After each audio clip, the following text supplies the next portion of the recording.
ነገር ምንድነው? የምርምር ተቋማት ምን እየሰሩ ነው? ጎንደር ምርምር አለ፣ አማራ ምርምር አለ። ከተደራሽነት አኳያ ችግር ፈች ምርምር ከማድረግ አኳያ ምንም ስራ ተሰራ። በቅርቡ የተወሰኑ ከኛ አካባቢ ከዞናችን የሌለው የስንዴ ዝርያዎች በሁሉ የሚባል ጋሻጃግሬ ላይ ሞከርን።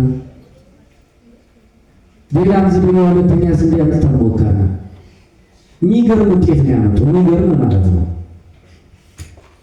አሁን የነበሩት ዳንቴ የምንለው ኦጎቾ የምንለው ቀቀባ የምንለው የስንዴ ዝርያ በዋግ እየተጠቃ ነው። ችግር እየገጠመው ነው።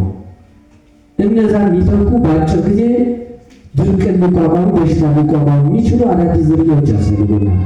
እነዛን ውጤታማ ስራ በማስተዋወቅ ምርምሮችም ችግር ፈች ስራ በመስራት በኩል ውስንነቶች በጣም አሉ።